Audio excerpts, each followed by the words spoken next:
over the music. Welcome to your Rack Light for Wednesday, September the 5th, 2018. This is show number 1187. I am your host, Shawn King, joined as always by my beautiful co-host, Melissa King.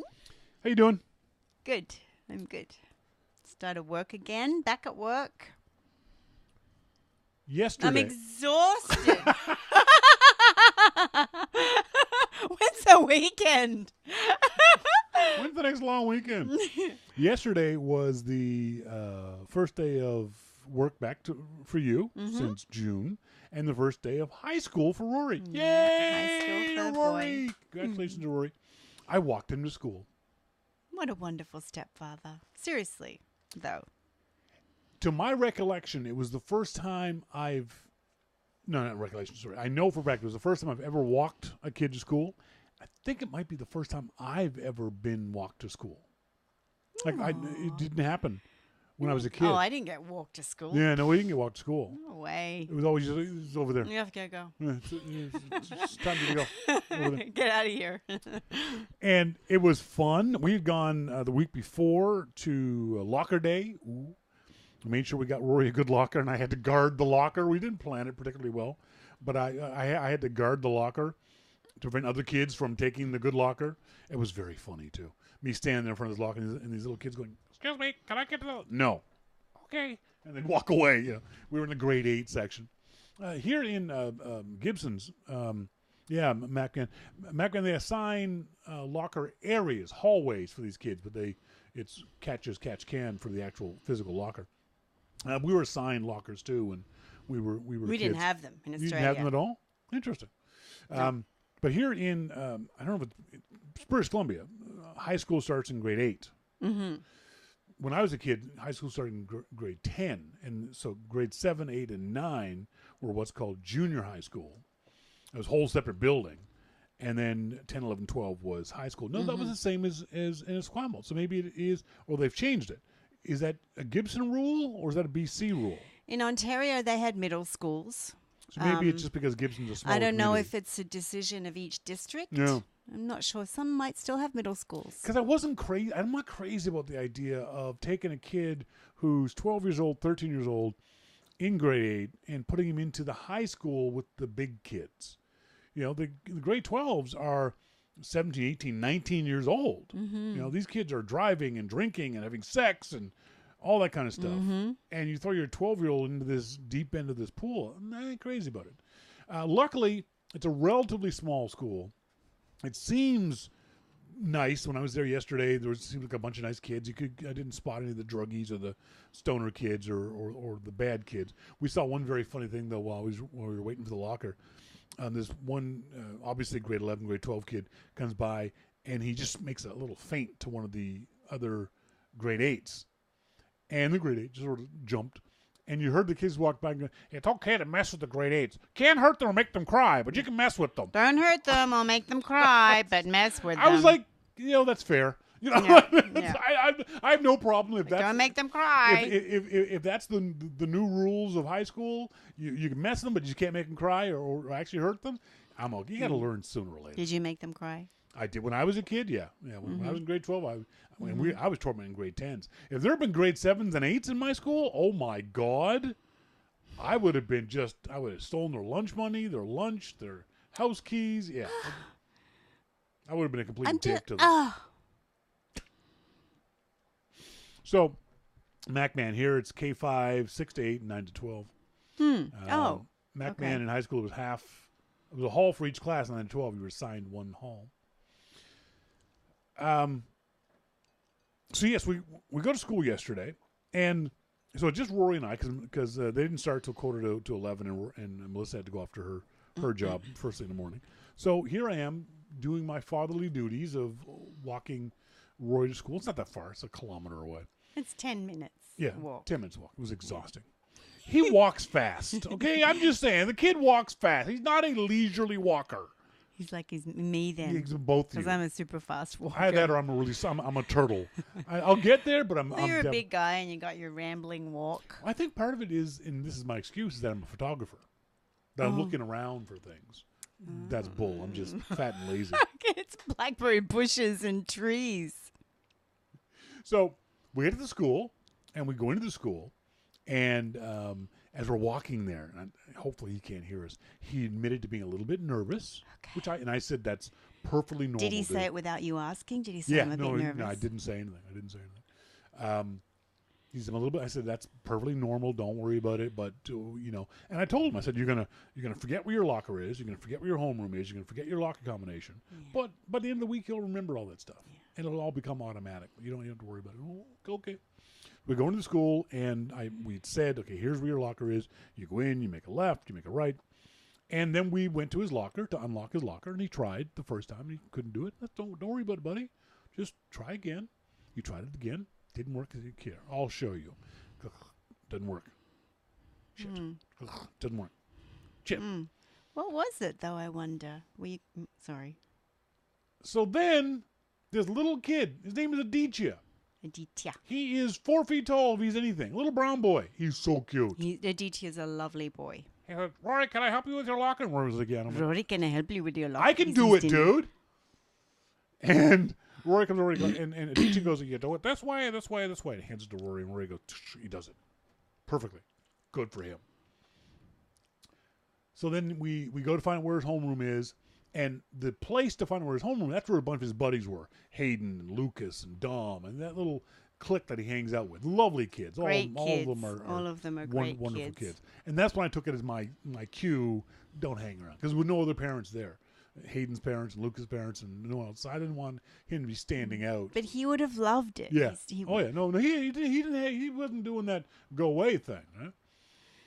And I'm cool with his friends. You know, me and Hayden, one of his friends, play fight all the time.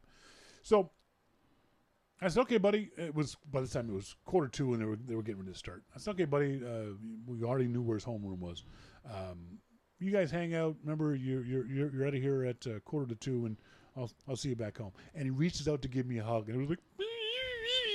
Did he give you a hug? Yes, he initiated it. Oh yeah, he's doing lots of spontaneous hugs. So I give him the little hug and love you, buddy, and off we go. And I'm walking outside, and there's this girl, probably in grade 10 or 11, standing there with her back to the school, looking at her mother. Her mother is laughing, and the girl's going, "No, Mom, you can't come in. Mom, no." The girl's looking around like, Mom, you can't. And my mom wants to embarrass her, going, look at this, my daughter won't let me come into the school. Like, oh, oh no! Don't do that, Mom. And so I walk around the corner to come home, and this one little tear comes rolling down my face. Shawn. And I'm like, he's just a big softy. It's official. I'm a dad. You are. You know? And it was just like, holy shit. It was kind of like, okay, this is high school. Everything else was just practice. You know? Yeah. Everything else was just joke around and Fortnite and Lego and that kind of stuff. Now he and I and you and me have to buckle down, and this is what I'm going through in my head, have to buckle down and really start helping him become the man and person he wants to be and we want him to be. Yeah. And one of the things and on that day, Shawn's heart grew 3 sizes.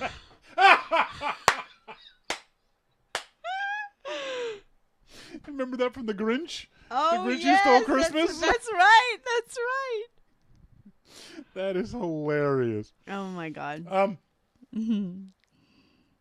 What was I saying? Well, so we know rudely now interrupted. it's time for him to come into his own. It's time for him to become who he's going to become. And it's something I've been thinking about a lot in the last little while is you have to let him come into his own, not your own.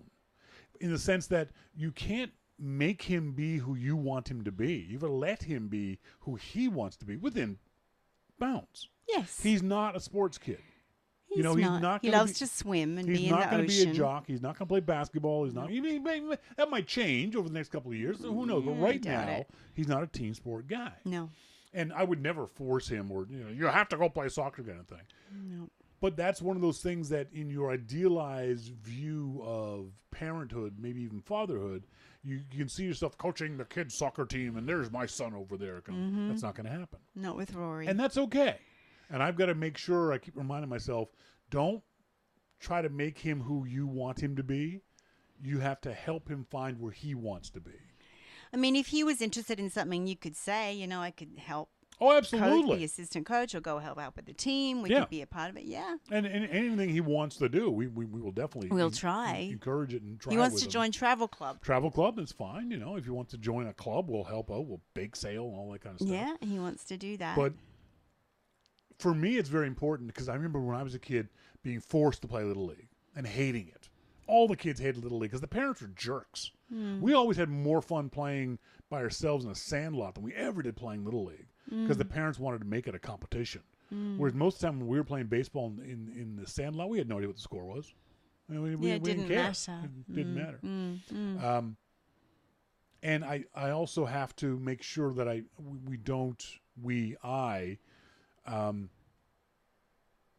shove him towards roles that we think he needs to be for whatever reason. He's a very smart kid, really good reader, reads voraciously, constantly.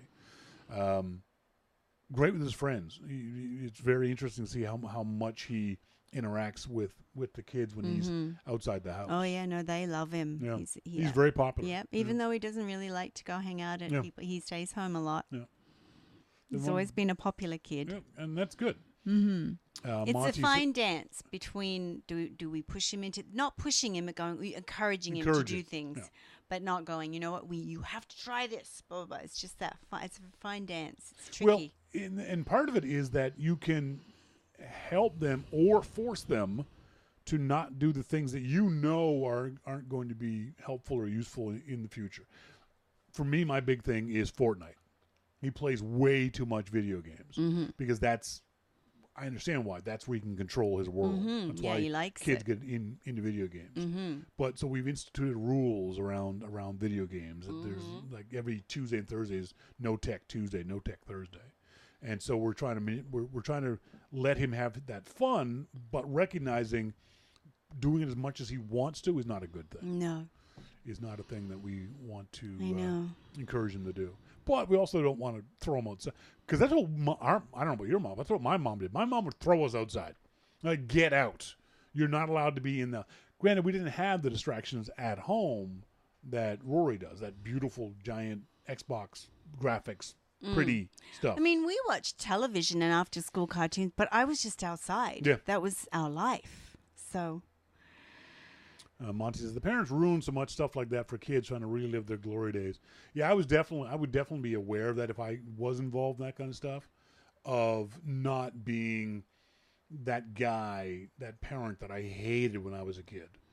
That it doesn't matter if your kid does well or not. If he does well, great. If he doesn't, as long as the kid's having fun. yeah, that's all that matters. It shouldn't matter a whole lot. Yep. Forgot to mention, on tonight's show, we're going to talk to our good friend Jim Dalrymple of The Loop at loopinsight.com about this next week's iPhone event and this past week's huge leak of Apple iPhone. Even the names were leaked. Talk to Jim about those leaks.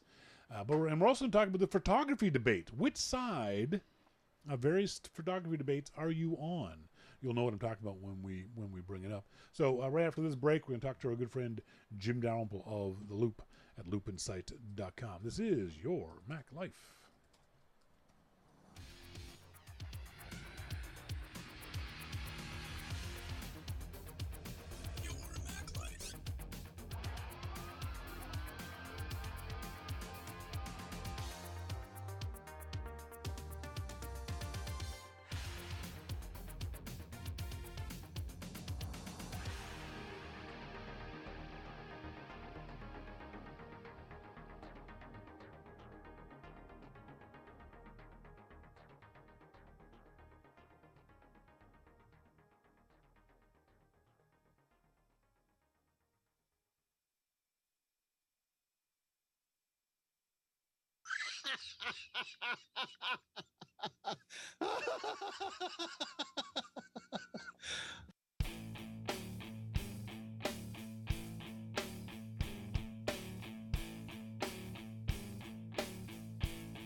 Welcome back, folks. This is Your Mac Life. I am Shawn King. Thank you guys very much for joining us here this Wednesday evening or in the archive, if you so choose to tune in that way. On our phone now, we've got our good friend Jim Dalrymple of The Loop at loopinsight.com. Jim, how you doing? Doing good. How are you? I'm good. Interesting news this past week. This big leak, and congratulations to the folks at 9 to 5 Mac for nailing the scoop of the year. The information that they found somehow, and they haven't said how, but they found out a lot of information about the next version of the iPhone. Is this something that Apple is going to be upset about, or do you think those days have gone past? Oh no, I think they'll be very upset with that. I mean, that kind of stuff should not happen. Yes, it shouldn't happen, but do you think Apple's upset by it? Yes. Have you heard from anybody that says that? No. There's a reason why I asked, because Gruber tweeted this afternoon, interesting difference from 10 years ago. In 2007, Apple Legal jumped on 9 to 5 Mac for publishing a photo of the upcoming Nano. Apple has made no noise towards any sort of legal recourse with regards to this leak. Well, so that's why I'm saying Apple is not that upset by this. They're certainly unhappy. I absolutely agree that they are unhappy about it, but they are not so desperately unhappy about it that they're willing to bring the legal eagles in on it. I don't know. I don't know about that. You don't think that Apple? See, one of the things is, for me, it's it's the difference between Steve Jobs and Katie Cotton and Tim Cook and Steve Dowling. I don't think they take those sorts of issues as seriously or as important as what Jobs and Katie Cotton did. I don't know about that. No? No. I really don't. You think that Cook is just as upset as Jobs would be, and would be screaming and running in the hallways looking for some heads? Well, nobody is like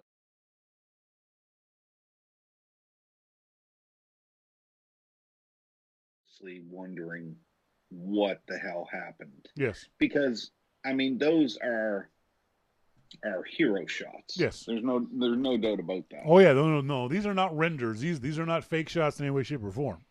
Yeah. So I have to think that Apple's sitting back saying, okay. You know, I think it was Gruber that said that it looked like they found an unprotected URL yes. or something. Yeah. And that makes a lot of sense. Yeah, it very much like it was. These were publicity shots that were going to go out on the 12th of September next week, when Apple announced someone just hit the URL wrong, and some lucky blogger nerd just accidentally on purpose found that URL at that particular moment in time. It wasn't like they were up for a long period of time. Well, they were up long enough, weren't they? MacMan says a cease and desist order is the best way to confirm a leak. Well, you know, besides the times that Apple Legal went after some people, it's very seldom that Apple has actually done anything. I mean, look at the time that just last year, where the whole iOS was released. Yeah. You know, Apple didn't go after the site. Yeah. They took a look inward and said, where the hell did that come from? Yeah. So I think that's probably what they're doing this time too.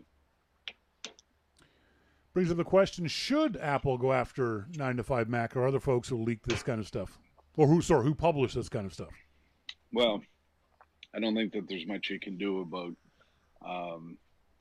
publishing, to be honest. But are you saying that from a practical point of view, or because you're a publisher? No, I think from a practical point of view, because it's proven before. Who was it?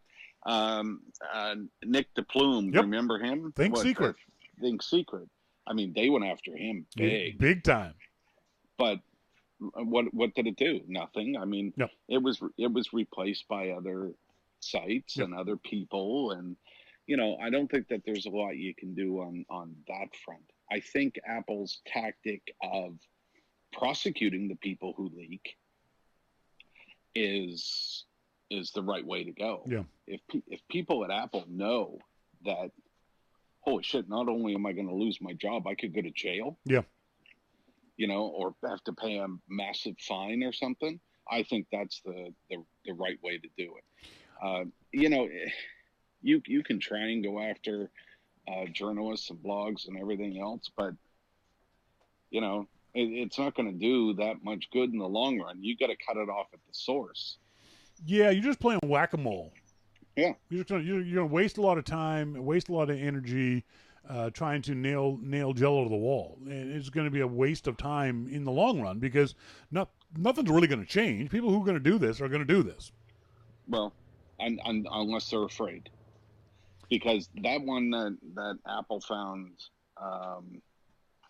that whole iOS thing, yep. and they found the person that did it. I mean, that must have scared a lot of people at Apple that had leaked stuff before.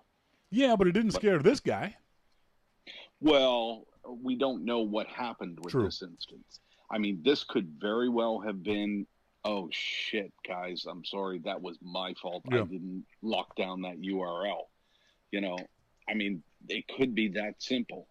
This wasn't, I mean, somebody could have sent it to him, too. Yep. We just don't know. So if it didn't scare you, it damn well should. Because, there was only a few people probably that had access, or a very limited number of people that had access to that image. Yeah. So if somebody at Apple did give that out, and I'm not so sure they did, but if they did, oof. Any chance this was an intentional leak, as John Martellaro at Mac Observer thinks it was? None. 0.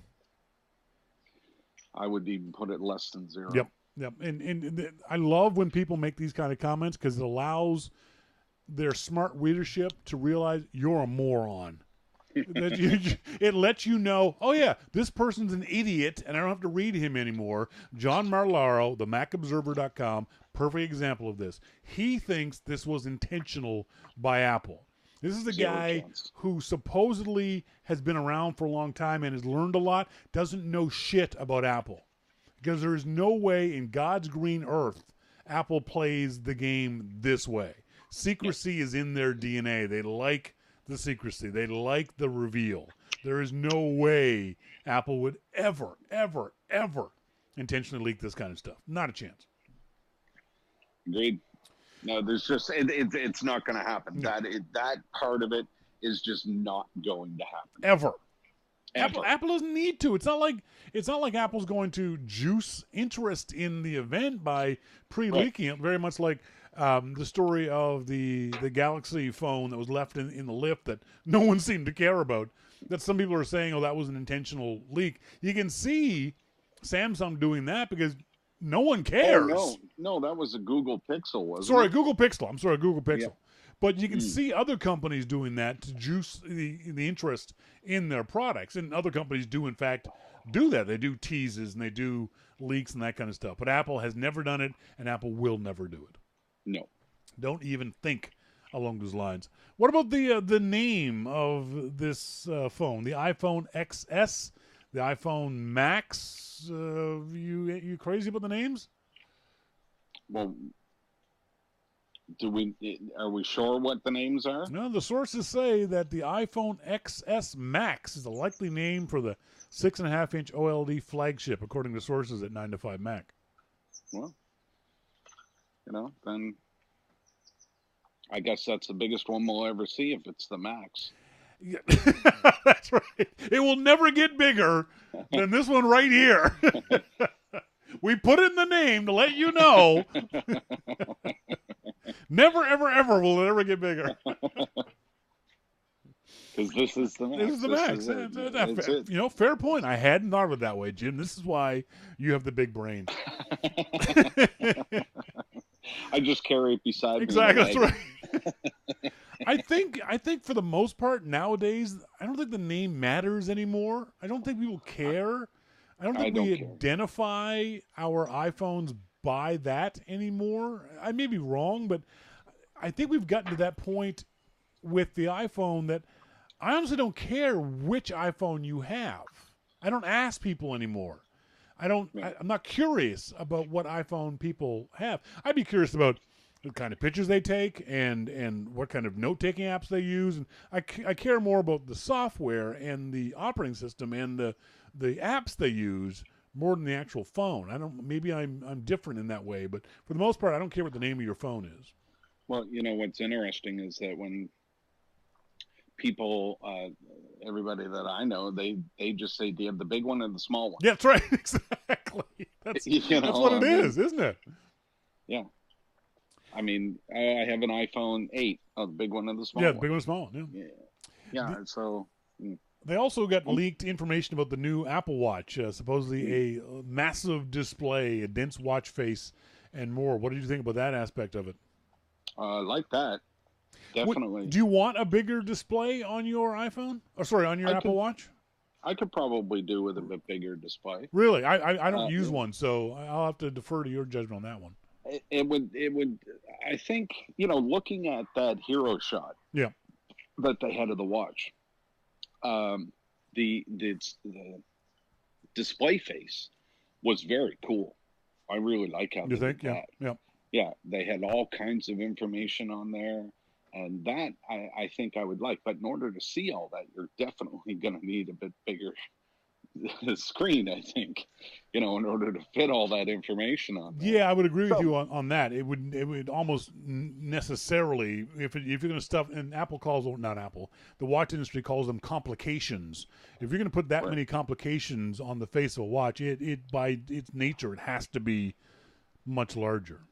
Yeah, and I think that looking at the size of the current Apple Watch, does it have room to get bigger? Absolutely. Yeah.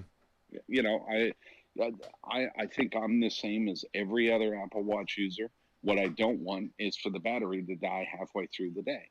But Apple is so good at power management these days with the phones and watches that I just don't see that being an issue. That being said, there's another rumor that's come out about the fact that Apple might be doing an always-on watch face. Do you think that's true? I don't think it's true. I have no idea. I mean, they probably could, but I don't know that I would want an always-on. I mean, whenever I need my watch, I lift it and it comes on, and I look at the time or, a message or something that came in, and that's all I need. If it's off when I'm not looking at it, then I don't care. Yeah. So I don't know if I would have it always on. I don't see the need for it myself. I'd like to see it only if Apple made it as an option. For those folks who are always charging an Apple Watch, they've got a charger at work, maybe they're charging it in the car, they've got a charger next to the bedstand, that kind of thing. If it doesn't use up too much battery life, you don't want this always on and your phone is dead by lunchtime. As Monty says, what would be the point of one that is always on? Well, it's A, so other folks can see that you have an Apple Watch, fashion. B, they can already see that. They can already see it for the most part. B, so that other people can see the time on your watch, which is a silly thing. There is no really good reason for always on, especially with this level of complications on it. I have no problem. I think it's kind of cool that you turn your wrist and the watch comes on, as opposed to a regular watch that's the face is always on because it's mechanical. I don't care about people as it is, so I don't care that people can see my watch or not.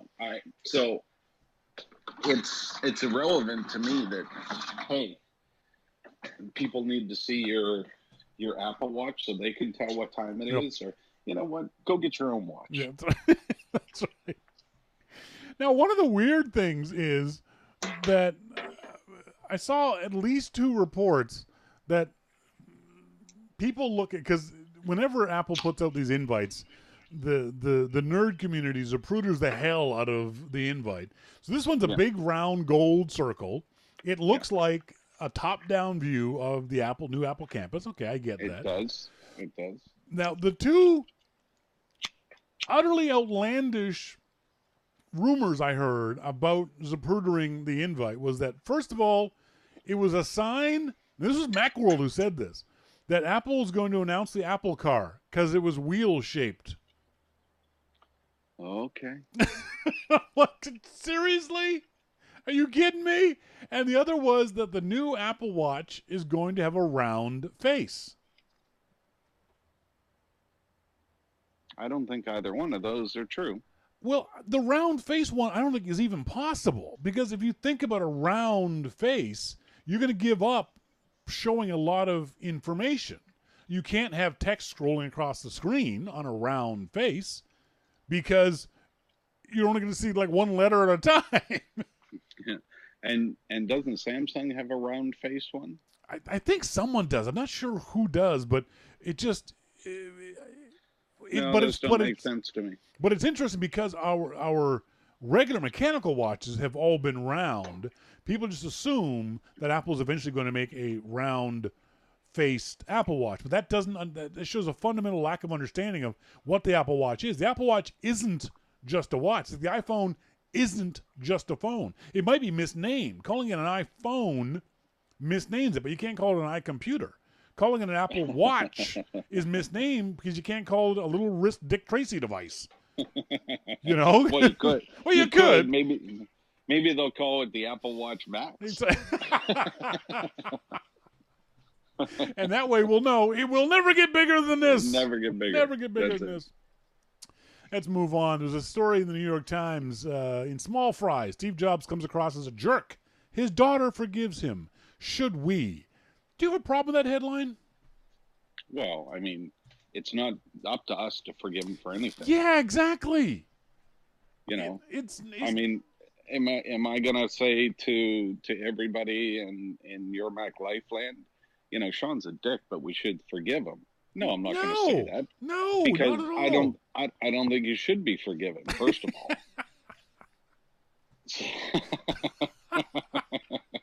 there should be a price to pay for being a dick. I understand that. I have no problem with that. No, I don't think it's our place. If it's her place, sure. I mean, she has issues with him, and if that's the case, then you know that's a family thing. That could be a friend thing. It could be any number of things. But for the outside world, no, it's none of our business. But that being the case, doesn't that mean that perhaps this was a book that shouldn't have been written? If this is a family thing, we shouldn't be snooping in on family business. No. I mean, that's written all the time. Yes. Those types of books are written all the time. It's fine to write the book. But to ask, should we forgive him? Well, that's none of our business. To forgive him. You know? He didn't do anything to me. Dave Mark wrote an interesting comment on The Loop when he posted this story, was that he really didn't want to read the book because he didn't want the book to color anymore his thoughts, opinions, and feelings about Steve Jobs. Do you agree with Dave on that? You know, I still haven't read the first book that came out about Steve. Yeah. I mean, after he died, yes. You know, the Isaacson one. Yes. I still haven't read that one. But I did read the one before that when Steve was still alive. I read that book. It's probably the last book I ever read. Yeah. But I read that one, and you know, people were saying, oh, Steve was so mean and he was whatever. But when I read it, I saw it totally different. I thought, what a genius. I mean, yeah, he was a dick, but oh my God, he was so good at what he did. You know, so I saw it differently than everybody else did. So I would probably read these books and say, yeah, you go. You know? It's interesting. The New York Times story says that Ms. Brennan Jobs said she did not trust Walter Isaacson who wrote the definitive mega-selling biography of her father in 2011. Never spoke with Walter, never read the book, but I know I came off as cold to my father and not caring whether he felt bad or not. I was devastated by it, she says.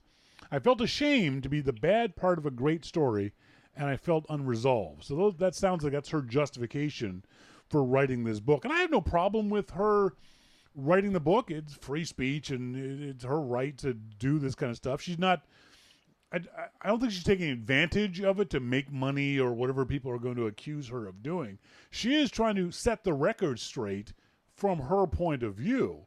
And whether that's the true, accurate record or not, we're never going to know.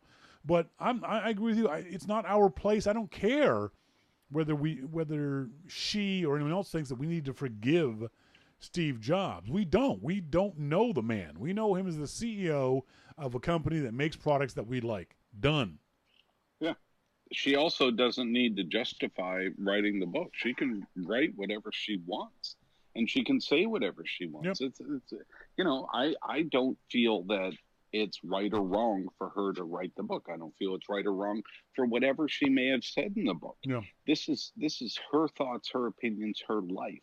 She can do whatever she wants. Is it going to change my opinion of Steve? No. Yeah. My opinion of Steve is set in stone. I don't need to know any more stories, although I hear them all the time. Yeah. Different things.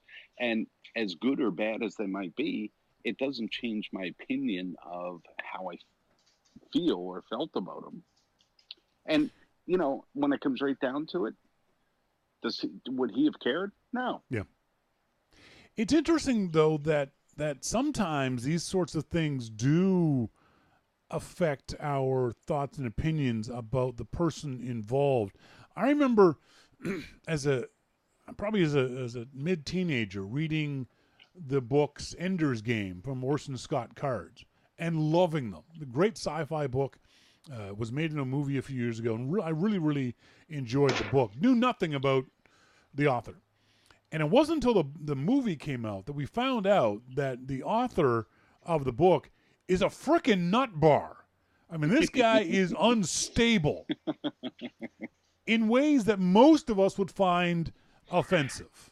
He has, shall we say, opinions about homosexuals and race and other things that we know of from our American friends as president.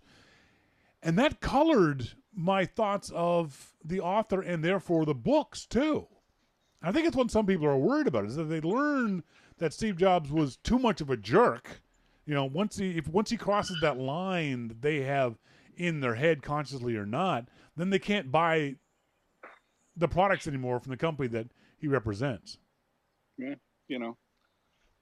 that's going to happen. Yeah, it's an interesting issue that we have, and I think it's made worse with the internet because we have now more information about these people. We know more about their private lives, their business lives, their dealings with other people, just from cursory glances at People Magazine or Twitter.com, that we learn more than maybe we really should know about some of these folks. Well, I have no moral compass, so... I have mine's this close to the North Pole. Mine's kind of wonky too. It just keeps spinning around sometimes. So yeah, mine's tough. Been spinning for many years. So I just go with my gut. I can't wait for the book your kids write about you. Well, that one I'm gonna buy. Don't read it. Two completely different segments. Someone asked me, they wanted to do this anonymous, is how embarrassing will it be for Apple to not announce the AirPower charging mat next Tuesday? That would be embarrassing. Hugely embarrassing. Hugely. No one's talking about this, but if Apple doesn't, this is the time and place to do it, guys. Yeah. If you don't, then just kill it. Absolutely. For Christmas, just kill it. Because if nothing else, you're going to piss off Aukey and Logitech and Mophie and all the other companies. Because how many people are waiting to buy a Q charging pad until Apple releases the AirPower? Far too many. I can't imagine that there would be a situation where they wouldn't announce it. Yep. I mean, they pre-announced it when at WDC or at the September event last year. Last year. Yeah. But I can't remember which event it was. I think it was at the event because they announced the Q wireless charging the same time they announced the Q charging for the iPhones. Okay, yeah, that makes sense. So, yeah, I mean, we're a year out now. Yep. I don't know why they felt that they had to pre-announce it if that was the case. Yep. Maybe because they released a phone with wireless charging capabilities, but yet they didn't have a wireless charger. You know, that part of it makes sense. Okay, well, let's at least tell people that we're working on a wireless charger, yep. but it's bigger and better than anything they've seen before. That makes sense. But to not have it yet a year later, yep. If they don't announce it, then oof. Yeah, it was okay for them not to have it last year at this time because they said this isn't ready yet. We're ready in 2018. Okay, fine, not a problem, Apple. And then we just kept hearing nothing and nothing and nothing. Yeah, this is one of those things that after a while, Apple, this is a shit to get off the pot. You either announce it shipping the same time as the new iPhones, or you say we're not going to do it and you cancel it and let the folks off the hook who are I've been holding off on. I've got an iPhone 10. I'd love to get a wireless charging map, but I haven't gotten one because I've been waiting for the AirPower to see the price of it. Yeah, I have one of the. It's not. I don't think it's the Mophie. Maybe it is the Mophie. Yeah, it is the Mophie I have. I just looked, and I use it every day. Yep, it's great. Because I really believe that they are screwing companies like Mophie, and I know Apple doesn't care about these kind of guys, but at some point you've got to be a better responsible corporate citizen, both to your customers and to your pseudo competitors, and let them make that money that you are not going to release. Well, I don't think that. Again, we have to think about the average consumer. Yep.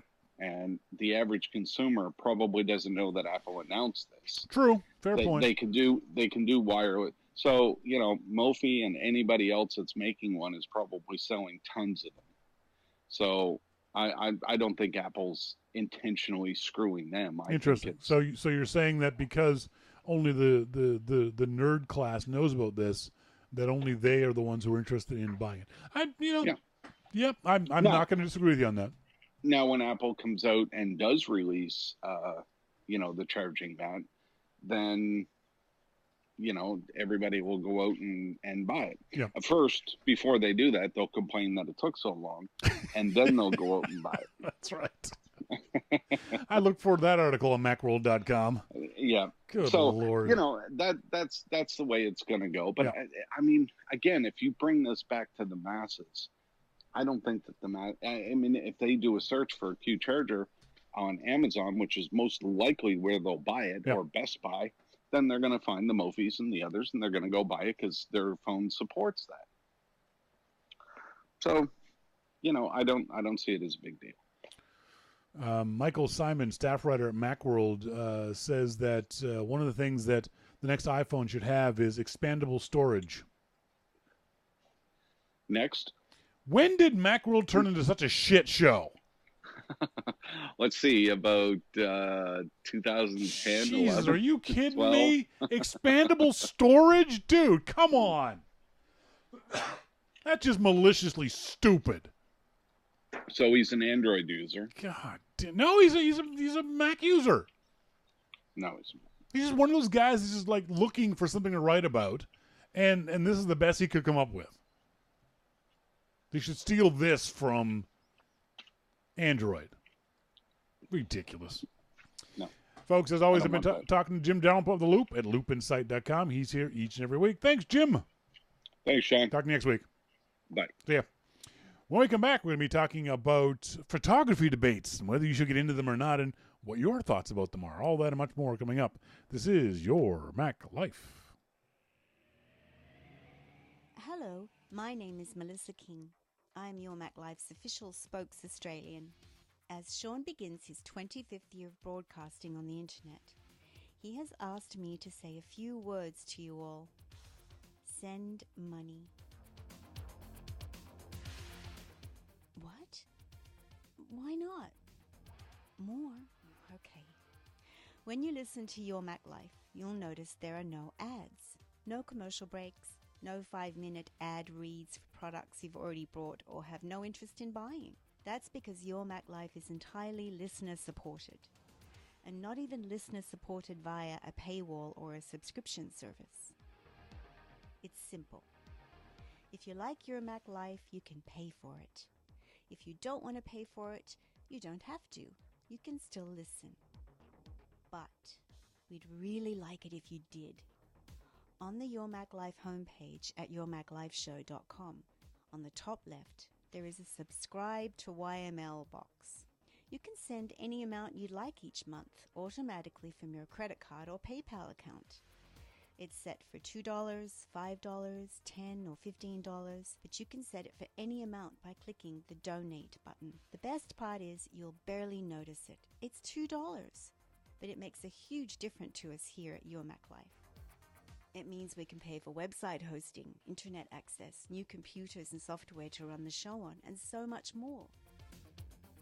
So, if you like Your Mac Life, please subscribe.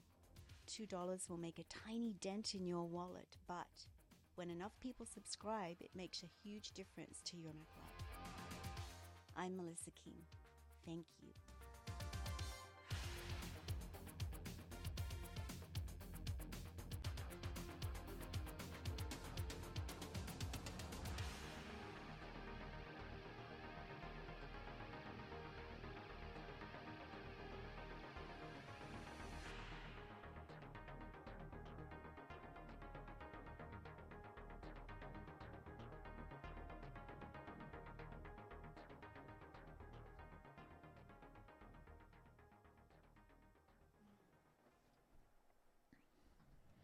Welcome back, folks. Thanks you guys very much for joining us here this Wednesday evening, or if you're listening in via the archive, thank you very much for tuning in on the archive.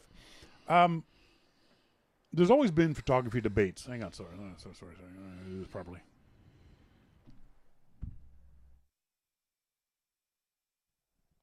There have always been photography debates. Generally, the biggest debate has always been very much like Mac versus PC or Ford versus Chevy, Canon versus Nikon. And that's one debate I can solve right here, right now. It doesn't matter. Stop. It doesn't matter. Especially for beginners. For the average beginner who's looking to buy a new camera, it doesn't matter what camera you buy. Whether you buy a Canon, a Nikon, an Olympus, a Fuji, a Sony, a Pentax, buy the camera that fits in your budget. Everybody makes really good beginner cameras. It's only when you get more specialized that Nikon versus Canon versus Olympus versus whatever becomes an issue. So right now for a beginner, don't even get into, the only thing I tell beginners when they ask, what camera should I buy, is if all things are equal, buy the one that your friends have so you can borrow their lenses. If you got a Canon friend who'll loan you his expensive lens, then buy a Canon. Or Nikon, then buy a Nikon. I think that's very good advice. It's otherwise, it literally makes no difference. But here are some actual debates. And first of all, I want to get your opinion on them. Should you ask permission before taking someone's photo?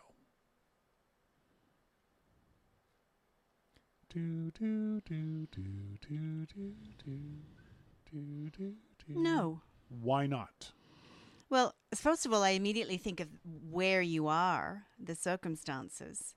But if I'm traveling, especially somewhere that's very visually different, like India or somewhere like that, I'm going to take people's photographs and I'm not going to ask them.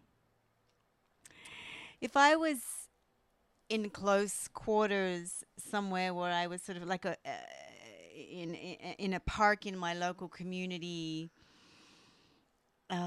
where I knew people, and I would probably be more likely to ask someone if I can take their photograph. Not when I'm traveling. No. I think it really. Could you put your mic down a little bit because it's blocking your beautiful face? A little closer, and tilt your chin up. Chin up. There you go. So just talk across the top like that. Yes. I don't want you to doing this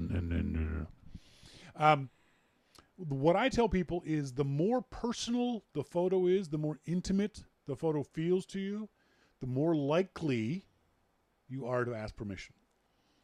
So if you're in we're going to Lisbon, March 23rd to 30th next year. Please join us. We are going to be going to a place where there is this wonderful farmer's market. But not really a farmer's because it won't be their time of year. But they'll be selling handbags and that kind of stuff. Mm-hmm. If I'm walking through that area, I feel okay with taking the picture of a vendor. I have this mental image of a vendor reaching over with a handbag to you. You just bought a beautiful leather handbag. Mm-hmm. And they're reaching over, and I have the mental image of that picture. I have no problem taking that picture and not asking permission of the vendor. Mm-hmm. We're walking through the gigantic Commerce Square, and it's got this beautiful tiling on the ground, and there's a big statue there in the center. I have a mental, and at one end of it is this massive arch, and I have this mental image again of a picture of a couple sitting at the statue, and me framing the statue in the arch and getting a shot of them in it too, for scale reasons. Mm-hmm. I wouldn't ask them for permission. If we were in a fado restaurant, fado is this fascinating national music of Portugal, and we're going to go and hear fado. Not for long. Do a YouTube search for fado. Very depressing. I don't know if you could take a lot of fado. I don't know. Fado is going to be like maybe an hour max. I like the ambiance of it, but it's an hour for over dinner. It's great. Well, I'm going to go kill myself. But if I'm going to take a picture of the fado singer, not ask permission. If I'm going to take a picture of someone watching the fado singer, I might either ask for permission or at the very least, if I like the picture, take the picture. At some point, find a way to talk to the person, show them the picture on my computer, and say, here's a business card, email me, I'll send you this picture. Mm-hmm. And that kind of getting permission in that kind of way. I think for me, it's how intimate the photo would be. I would never take pictures of the homeless, for example. Oh, that's just a personal choice of mine. I don't care what the situation is. Yes, right. I've seen photographers taking pictures of homeless. I have taken pictures of, there's one wonderful guy here in Vancouver. There's an area called Gastown, which is the oldest part of the city. And there was this wonderful native artist who was sitting on the ground, and he had a piece of driftwood, and he was carving, not a totem, but making a carving in the driftwood. He was about halfway through it. It looked great. And just the visuals of the brick ground that he was sitting on, the way the light was hitting his face, his gorgeous brown skin, weathered and cragged. And I asked him if I could take his picture. He said, sure, man, no problem. And he didn't care about me. And he was working his wood and his chisel. And I gave him $5. He didn't ask for it. He didn't demand it or almost get. But I just felt that was fair. Yes. And it wasn't a picture I was ever going to sell. I wasn't thinking, oh, I'll make $1,000 on this picture. It was a picture I took for me. So I liked the light. Mm-hmm. So in that situation, I would give somebody money for the thing. But yeah, I think that's the for me anyway. That's the dividing line is how intimate the picture was. And if they said no, then don't take the picture. Oh no, never. One of the worst things you can do as a photographer is ask someone to take for permission. If they say no for whatever reason, it doesn't matter what the reason is. It doesn't matter whether they want money and you don't want to give them money or they just say no. Don't then sneak the photo. I've seen people do that where they'll walk away and they'll go around a corner and take the picture. No, that person said no. Don't take the picture. Mm-hmm. Do not take the picture. DH says, Denver Mint makes the decision for you. No camera, no phones, no bags. Yeah, that's not uncommon for mints.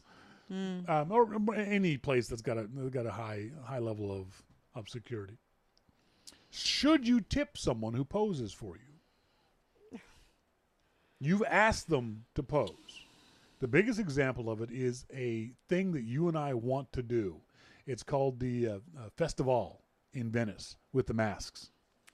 And I've seen some amazing photos from the Venice Festival. These people get dressed up intentionally to have themselves photographed. They want to be photographed. Yes, and the masks are works of art. Oh, they're beautiful. I don't know. Are they there in a busking way to get their photograph taken? Is that what their intent is? For me, well, you can always tell if they've got well, they might have a bag where they put the money in. If I'm just walking around the streets and they're just walking around the street, I will take a picture. Yeah. If I ask them to pose, then I'll give them €5. Yeah. You know, if you're in St. Mark's Square and you want a shot in St. Mark's Square, you've all seen it, but there's this beautiful tower in the center of St. Mark's Square, not center, off on one side of St. Mark's Square. If they're there and you want a particular composition, and you excuse us, you ask them to move around, then you would at the very least offer €5. If they say no, if they say fine. no, I wouldn't push it. I would That's just say thank you so much. But I think in that case, if you've asked the person to pose, you should give them a minimal whatever. We went to a place in San Francisco, which I think, at least then, was the last. What's the cookie you get with Chinese food? Fortune cookie. Mm-hmm. It was the last handmade fortune cookie place in North America, and it was a factory. It was a bunch of women sitting there, and the machine was fascinating. Watching them put the dough in, and I think it was really kind of cool. And they had a sign above that said "Pictures $1." Okay. Oh. Okay. You know, I took a picture and gave him a buck. So I have no problem with that. But yeah, if you ask someone to pose, I think you should definitely pony up some money for them. Is a model release necessary? Well, you said to me it's only necessary if you're going to be using the photograph. Isn't that the not law, but isn't that legally if you're going to use it, you have to get them to sign something? Or if you were going to make money from the photo, off it in a magazine or something. If you're going to make money from the photo, you should get a model release. And when I say make money, is even if you're going to put it on your fashion blog or whatever. If you are intending to sell the photo, that's different from make money on it. Making money means I'm going to I might sell it at some point in the future. If I'm going to offer it to Getty Images or iStock Photo, which are now the same company, or any other microstock company, they will demand a model release. Okay, yes. So that is the legal. They won't accept the photo without a model release. If there's a recognizable face, if it's the back of someone's head, you don't need a model release. But if it's a recognizable face, if that person could recognize themselves in the photo, then you would need a model release. And no reputable company would take your photo without that model release.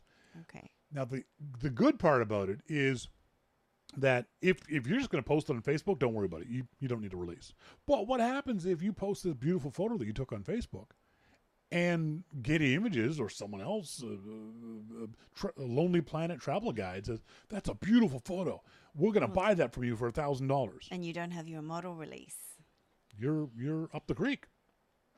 Well, then you got to be thinking more about what's happening when you're taking these photographs and where you're going to put it. Exactly. And what you're going to do with the photograph. After. And what's going to happen if someone offers you money. All you can do is say no. Yeah. Because as soon as Lonely Planet says, we're going to buy that photo. And you go, great, fantastic, $1,000, not a problem. They're going to say, send us the model release. You're going to go, yeah, I don't have one. They're going to go, we'll find someone else. I wouldn't take photographs of children very freely and openly unless I made sure it was okay. Got to be careful of that. Legally, and this is only in North America, legally you don't have to be. Morally and ethically, you should. Yeah. At the very least, and I've said this before, what I would do is if I happen to see a kid who's being particularly cute or whatever it was, I would ask the parent first or the guardian first. Yeah, like, hi, my name is Shawn. I've got a business card out. Hi, my name is Shawn. I'm a professional photographer. Here's my business card. I'm not going to sell the photo. I teach photography, and your kid looks so cute. Would you mind if I took a picture of your kid? Send me an email that's on that card. I'll be happy to send you any of the photos I take. I promise I will do nothing untoward with the photo. And some parents might say, no, I'm not comfortable with that. I go, okay, thank you. Have a good day. Yes. Yeah. Yes. Yeah. You are legally allowed, if there's a bunch of kids playing in a playground, you are legally allowed to take their picture in North America. Just don't.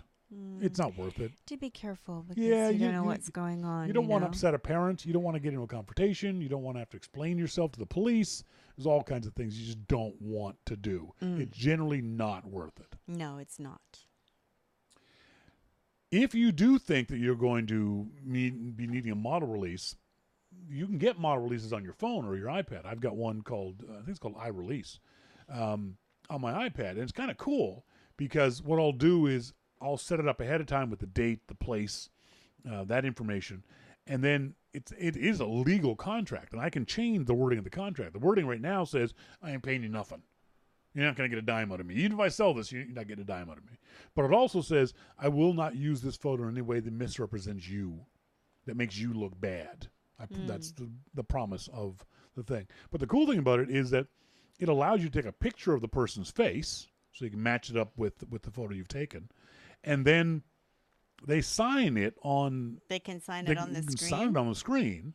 Cool. And then it emails both the picture you took with your phone, but also it emails the picture you took on the phone and the contract to them. So they can see when they go home, oh yeah, there's the model release. If they want to give you their email. Some people might not want to. If they don't want to, that's fine. That's fine. Yeah. But I would have a signed model release from them.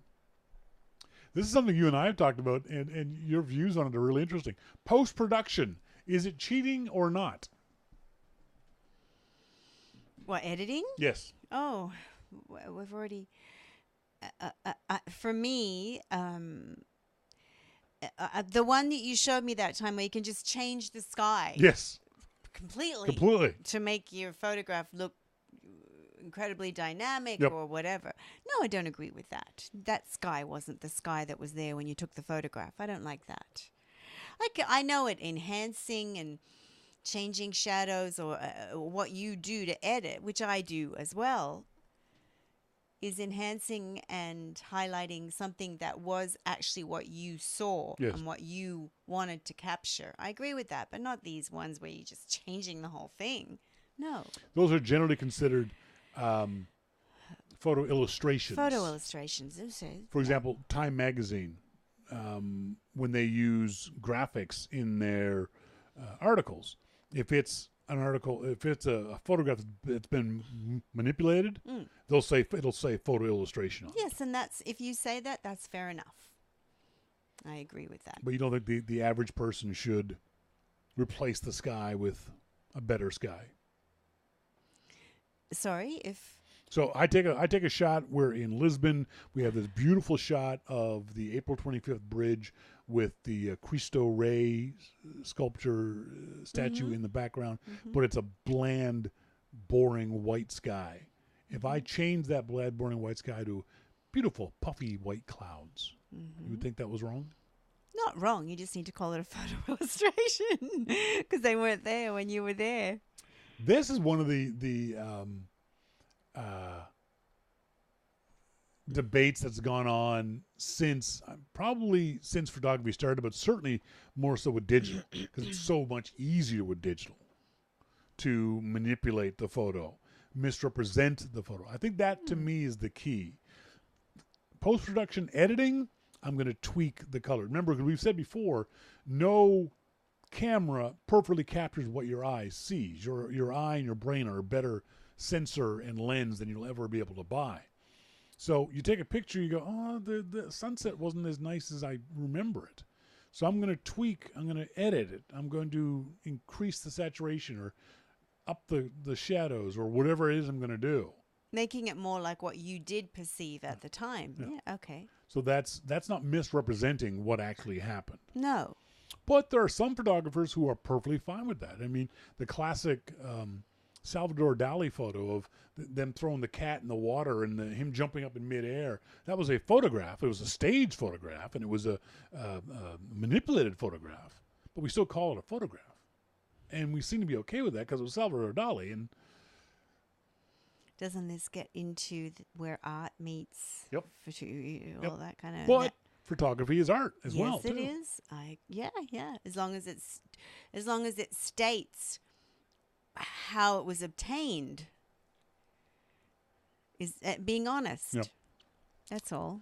Better gear equals better photos.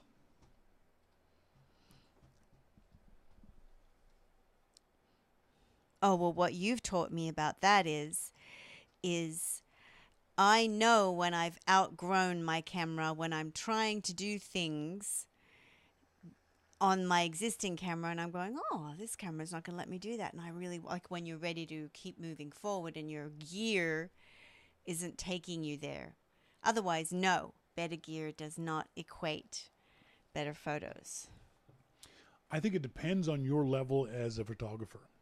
As a beginner, no.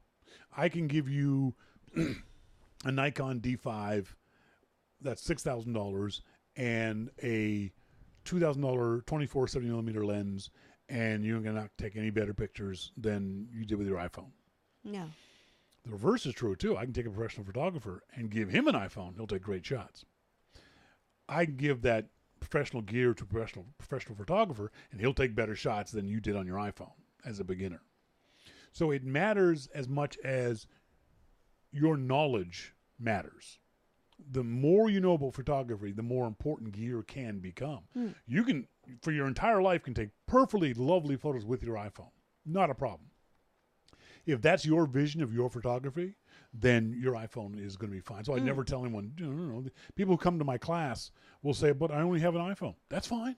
Mm-hmm. As long as you know what that iPhone can do and you shoot within the parameters of what the iPhone can do. And the restrictions of it, yeah. Then you like what you're shooting, that's great. Mm-hmm. I've always told the story of my Nikon D50 that I got now 10 years ago.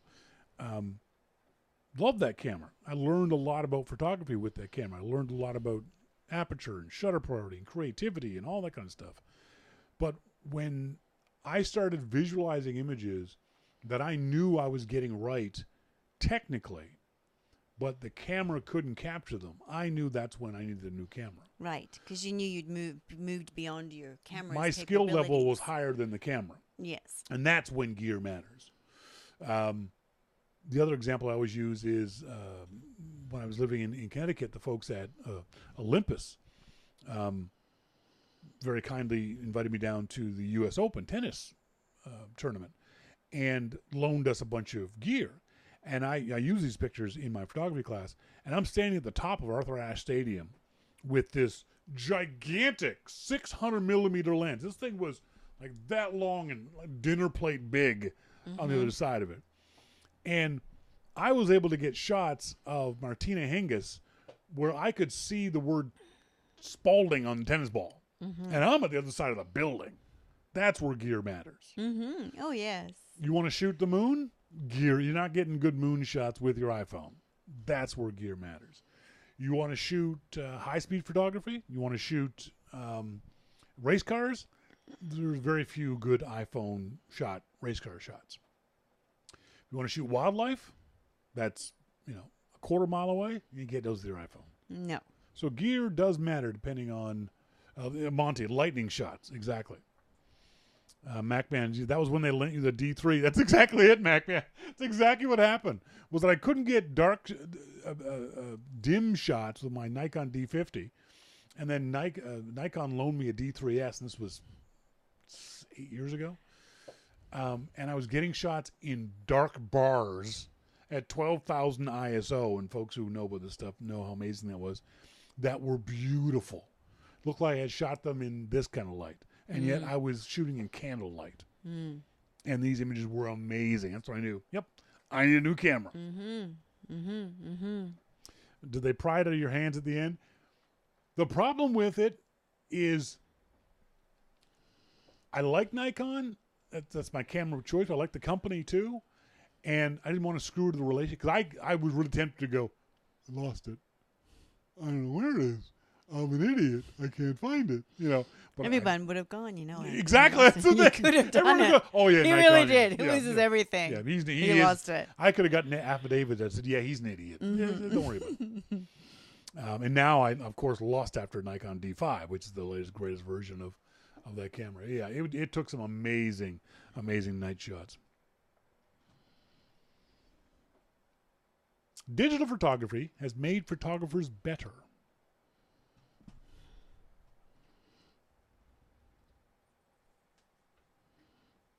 I'm going to say instinctively no. Why not?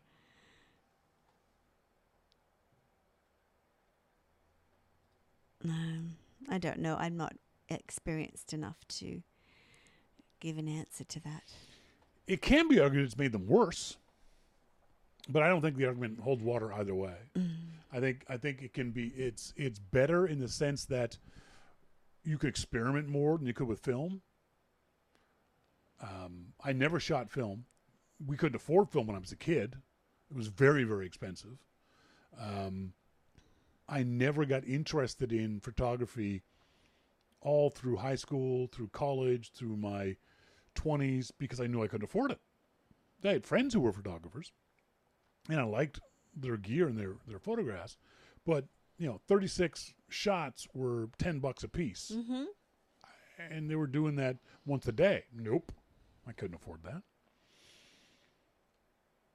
But with digital, I could shoot as much as I wanted to, and make a lot of mistakes. Now, the argument was that film shooters had to learn their mistakes faster, because it was costing every mistake cost them. Yes, I remember. So that might be the counter argument to that. But I don't think overall it makes a difference whether you shoot in digital or film, how good a photographer you are. You have different techniques available to you, digitally versus film. You have different ways of looking at light and photography. But I don't think it automatically makes you better one way or the other. I'm just thinking of my ex-husband. And plus, he kept all of his best photographs. He had all the slides. They were all in the slide holders. And he had huge big binders of his most. And we used to have to use a loop. That's right. Yeah, exactly. Up at the slides. But no, he was very, very good. But he also he didn't just take photographs willy-nilly. He was very, very careful about how many photographs he that's took. the upside of that, too, is that it forces you to be more precise. Yeah. And he was the one that taught me. He would take one photograph, f-stop this, and then he would do another one on the other side of the original. Like, he was very methodical about how he took photographs. Yeah.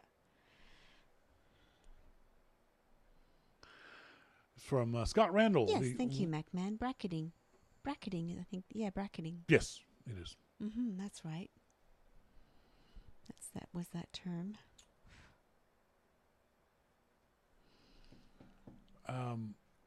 This is a question I saw on Quora. How can I upload instantly a photo from a DSLR camera to my website and sell it to a client? You can't. I'm just going to tell you that you can't. Someone's going to tell you how to do it, but don't. No. How can I upload instantly a photo from a DSLR? You can't. Oh.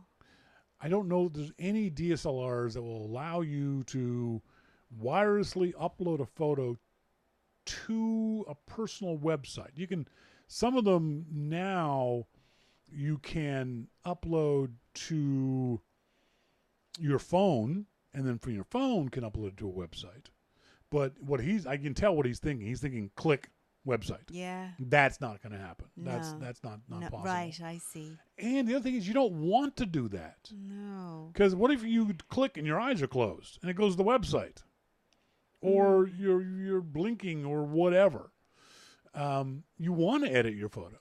Well, plus I've learned from you that when we come and we look at this, sometimes they look quite different. Like, you can't just judge what it looks like on the camera. Certainly, yeah, on the back of that little screen. No.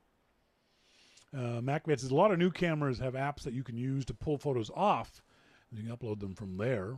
The Olympus M1 that we've got, the mirrorless camera, yes, I can use the Olympus software and grab the images off the Olympus, put them on my iPad or on my iPhone, and then edit them there if you wanted to, and then upload them. But nothing that will do it directly. He's cheating. He's lazy. He wants it to be easier than what it is, and it's not possible to do it now. I wonder what reason, though. Because he wants to sell them as fast as possible. He wants to get them uploaded as fast as possible. Oh. So, perfect example is my friend down on the Dragon in Tennessee, North Carolina border. Killjoy, I forgot his name. Brian Killjoy. He takes pictures of every motorcycle that comes by the Dragon. Okay. And it's kind of cool because, you know, you can't take pictures of yourself on your bike. So Killboy, I called him Killjoy. I'm sorry, Brian. Killboy sits at this one spot. It's called Killboy Corner because he's there every single day taking pictures. And so what he does is he takes pictures of every single bike that goes by. No matter how many times you go by, he takes a picture of you. He goes home, and then that night he uploads thousands and thousands of photos to his website. And then you go to his website, killboy.com, find the date that you were there. And I think he's breaking them down now into cruisers and sport bikes and cool. that Good kind of idea. stuff. And find your photo and then buy it from him. And they're Sure. high-quality photos. They're good photos. Right. So that's what this guy's thinking about, some way of doing that instantly. Oh. He wants some way to be able to upload That's things not going to be as good. No. It's just not going to be as good. This is from Helen Lee. Helen says, I've tried 3 or 4 different search terms, but can't come up with anything. I'm fairly certain that somewhere I read or heard that there is a way to keep photos square. Not literally. It could be a rectangle, just not taller on one side than the other, when shooting with an iPhone. Can anyone tell me how to do that? I'm taking pictures of a bunch of pages from a lot of books, and it's time-consuming to open them all in Photoshop and use the perspective tool to straighten them out. I vaguely remember something about leveling the phone or something like that. I just can't find it now. Helen, there are 2 things. First of all, when you send an email like that, tell folks what iPhone you're using and what operating system it is so we can help. There's 2 things. One, right there in the camera app, if you open up your camera app, come on. If you open up your camera app, right there on the bottom, you'll see probably photo. And then you'll see if you scroll, if you touch the word photo and go back and forth, you'll see photo, portrait, video, slow-mo, time-lapse. But you'll also see square. And what that does is it keeps the aspect ratio of your photo to be basically 1-to-1. Exact same side on all 4 sides. And so that'll help you take pictures. The other thing that Apple's done, and they've only done it just recently, this sort of snuck up on people. Open up your camera. Is your phone handy? No. Okay. Open up the camera app, and when you have your square shot, take your iPhone and tilt it straight down, so you can see the top of it, but basically level. And when you do that, this really cool little white cross pops up, and there's a yellow cross next to it. And if you match up the white cross and the yellow cross, you will get a boom, perfectly level photo. So that might help you too. So there's 2 ways of doing it. So give that a shot, Helen. Thanks very much for the email. I appreciate that. I got a great comment. I posted something. I'm just getting this to now. My friend Chuck Latornos. I posted a photo of you and I. We had missed a ferry. And I took a picture of the ferry going off in the distance. Bye, ferry. There it goes, you rat bastards. us and ferries over here on the coast is a bit of a sticking point, shall we say. And so I'm going to cover up my wife's beautiful face. And so I took this photo. And, sorry, let me just get the... I took this photo. And I wrote, there goes the ferry off the Sunshine Coast we missed this morning. 2-hour wait. Sad face. And my friend Chuck Latornos, who is a lovely, lovely human being, really, really nice guy, probably the nicest guy in the Macintosh community, he wrote, just remember that if you had made that boat, you never would have gotten that shot. What an interesting way of looking at it. It's the glad game. What? The Pollyanna glad game. I don't know what that means. I've never been Pollyanna. No matter what happens, you can always look for something that you can be glad about within that situation. Oh, bullshit. It's true. No, it's not true. Oh, you're so cynical. It is true. I'm on death row. What's glad to be about death row? Come on, Pollyanna. You had to go to the worst case scenario. Okay, I won't go worst case. I was in a car accident. There's nothing glad about being on death row. I was in a car accident. Where's the glad part, Pollyanna? There could be glad things in a car accident. Name I've me been in one. a serious car. That you're alive. Oh, jeez, really? Yeah. MacMan, you could be dead. You could be dead. Yes, see, MacMan knows. You're not helping me, MacMan. Yeah, thank you, MacMan. Kiss ass. Scott Randall from the Long Island Macintosh User Group says, there's a very good TV series on Netflix I think you both would like. I know you're familiar with the author, Lucy Maud Montgomery. Dude. Nova Scotia, Canadian. I'm Australian and I had every single book. Canadian author who wrote Anne of Green Gables plus several sequels to it. The TV show is based on Lucy Maud Montgomery's books and it's called Anne with an E. My wife and I are enjoying the series. Season 1 and 2 is a third on the way. Give it a shot. No. I will now. I won't give it a shot. I'll look at the preview. No offense, Scott, but I can't imagine that I would like that TV show. He doesn't even like Prince Edward Island, so No, I don't think he wants to watch anything that's filmed on Prince Edward Island or about life on Prince Edward Island. You're growing potatoes. That's it. You're done. You go to the beach, grow potatoes. That's it.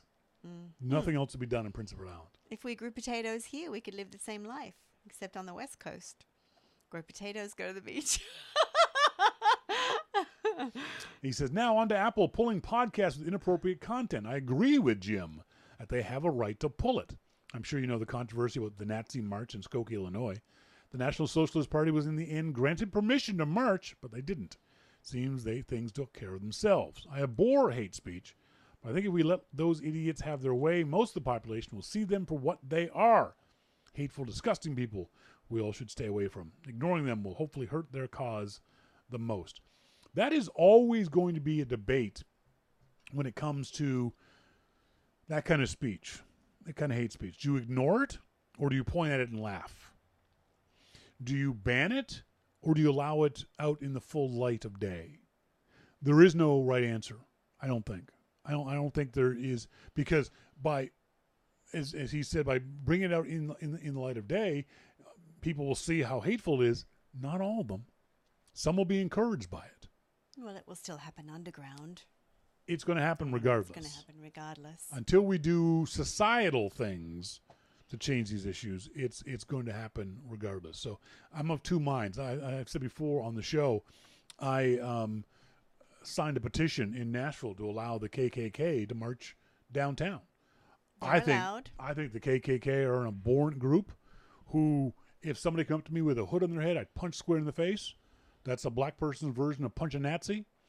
I have no problem with that. But I did have a problem with banning their march. Mm-hmm. Even though I know, part of me knows, that allowing them to march normalizes them. And in that part of the world, the South, that's not something you might want to normalize. But they've been normalized for how long? Yes, but if you allow them to come out in the open, if you allow the cockroaches to come out from under the rock, more cockroaches will come out from under the rock. They don't usually do this kind of thing? They don't usually march or No, I was in Nashville for 6 years. That was the first march I saw. The first official march. I mean, certainly there was KKK around. That was the first time they had felt emboldened enough. I think they should be allowed to do it. It's freedom of it. They should really take their stupid hoods off and just show who they really are. That's right. That's right. I don't really like it that they're covering. Anyone is feeling brave enough to go do it while your face is covered. Yeah, that's right. At least, if this is what you believe, stand up for what you believe and take the mask off. Yes. There was a great Twitter comment about some idiot barbecuing his Nikes because he was mad that Nike's got Colin Kaepernick on an ad campaign. Unreal. And the guy had a mask on. Colin Kaepernick stands up for what he believes in. His face is front and center. In front of the American everyone. He's taking all your shit and all your abuse. The least you could do. Because all you're doing is burning sneakers, asshole. Yeah, so silly. Stand up and burn the sneakers with your face shown in the full light of day. Mm-hmm. Because the reason why you didn't, because you're actually embarrassed about it. Mm-hmm. You know how stupid. At some level. You just spent $100 on sneakers, and now you're burning them. The other thing that kills me is you see these people saying, I'm never going to buy Nikes again. I'm going to buy some other shoe brand. Really? What racist favoring shoe brand is there? You don't think Puma would have done the same thing? Adidas? They're German companies, you dumbass. Yeah, that's a good point, too. There's no company who wants you. Yeah. It's just anyway, good for Nike. I think it's a great campaign. Good for them. I'm completely ambivalent toward it. It doesn't matter to me at all because it's not going to make any difference. Well, it's pretty cool. I mean, it's a cool statement. Just good for them. I mean, it brings all this out now, though. All this, people can take pictures of themselves burning the Nike with their face covered.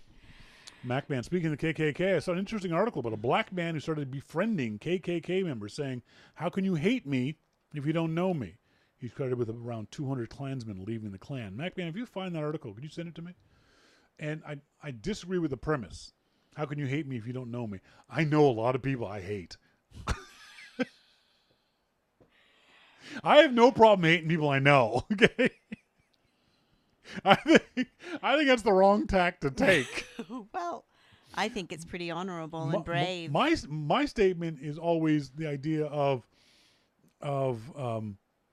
don't hating someone because of their skin color is so stupid. There's so many perfect good reasons to hate people. Oh my gosh, I just don't get it. Skin at all. color It's just beyond is me. the dumbest one. Get to know them, and you go, well, yeah, he's just a jerk. You know? It's and now fear. you can hate him openly. Yeah. Yeah, he's just an asshole. Then go ahead and hate him. I have no problem with that. Don't hate him because his skin's brown. That's stupid. Hate him because he's a jerk. Yeah. But I do. It's my question is why it took Nike 2 years to do this.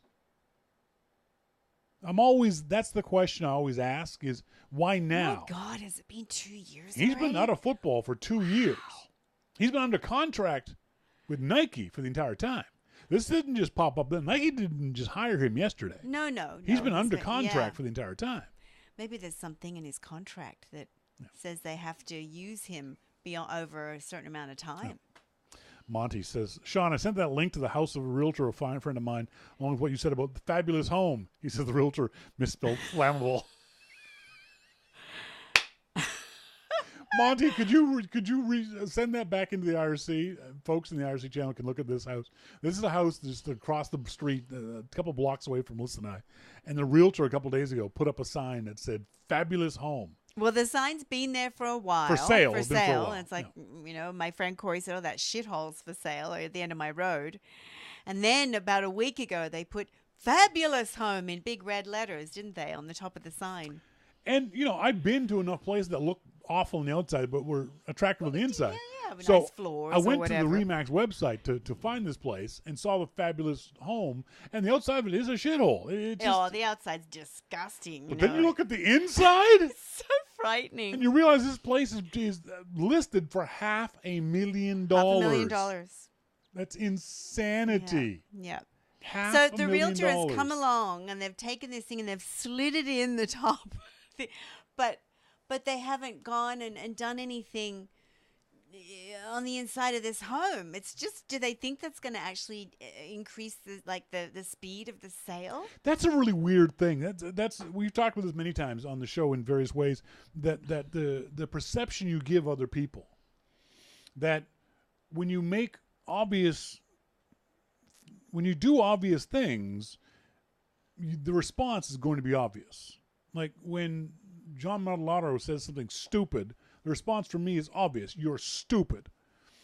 When a Remax agent puts fabulous home on a sign that objectively is a shithole, that Remax agent looks like an idiot. Oh, and then they professionally completely degraded in Absolutely. my eyes. Like this, I'd look at if this guy came to us, Yeah. I'd go, "Oh, sorry, dude, no."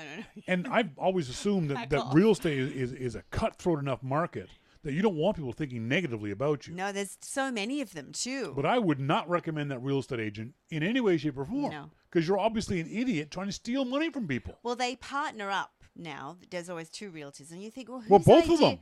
Whose idea was that? And you agreed? Yeah. But it's just it's so horrible. It's like a rat infested, stinking. You get a smell in your nose when you look at it. Susan, that needs to go on a horrible staging's nightmare. Oh, yeah. Oh my God. It's Yes. awful. Yes. It's- Beyond horrible staging nightmare. But it's that idea of you got to realize that this is now the internet age. Someone can post that story, and I just might post that picture in this story to Facebook with your name on it. And without me saying a word, people are going to go, you're an idiot realtor. Yes. Something else we were talking about the other day is, why do realtors of all trades, professional or otherwise, why are they the only ones advertised with their faces? Great big ginormous faces on the back of buses. You don't see doctors doing that. No, Lawyers do it a little bit on bus seats and stuff. Yeah, but only real estate agents seem to make this big of a deal. Huge, like massive headshots, and and I don't know what it is. Why is it? You see plumbers doing it? No, or electricians, or teachers, or me, like therapists, or even radio personalities don't do it that much. It's so weird that realtors do it. Yes. I don't care what my realtor looks like. No, neither do I. I care how much money you're going to make selling my house, or how much money you're going to save me. A lot of them look really shitty in these photographs. No one's taking nice photographs of them, so they look really awful in the photographs. Of all the people, of all the professions, that one should know how much perception affects reality. How much you looking good makes people feel good about you. How good, because they know about staging, how good that house looks can affect the price in significant ways. Tens of thousands of dollars. We all know this. I remember going to, when I was looking for an apartment, and I would go online, Craigslist or whatever it was I was looking at, and if the pictures were shitty of the apartment, I wouldn't go any further. I wouldn't go look. I wouldn't make an appointment to go see an apartment that had shitty photos. That's right. It's the first line. That's the first thing that people look at is the online. I don't understand. Oh, it's just, oh my gosh, it's so horrible. Is there any real estate agents out there who can explain this stuff to us? I'd love to hear from someone why you all put your big old heads on Macman says if it was a plumber, it would be a picture of their ass crack. Exactly. Which ass crackers? Anyway, I don't care how good looking this guy is, this realtor or his partner is that put Fabulous Home there. It doesn't matter to me. Doesn't matter. You've proven that you're an idiot, and I will mark your name down and never use you as a real estate agent. If people ask me about you, I will say no, he's an idiot. He, she, Tara is the other one. Wasn't it Jim and Tara or something like that? Whatever. Yes. They're morons. We'll ask our friend Krista about it because she works for them, and so that it puts the whole agency to shame. That's a good point. Folks, that's it for tonight's show. As always, I want to say thanks to our good friend Jim Dalrymple of The Loop at loopinsight.com for joining us. I want to say thanks to you guys for being tuned in, whether you're listening live or whether you tuned in to the archive. And I want to say thank you to my beautiful wife. You're welcome. Thank you. I was teasing you earlier about that she wasn't a sound engineer, but like I said, you were the best co-host I've ever had. Yeah. I'm not just saying that. That's okay, sweetheart. I don't care if I'm the best. You should care. I'm here. Take some pride in what you do. Take some pride in your work. You should hear him on the break. 1 minute. Folks, as always, I've been Shawn King. I'm Melissa King. And you've been listening to Your Mac Life. See ya. Bye.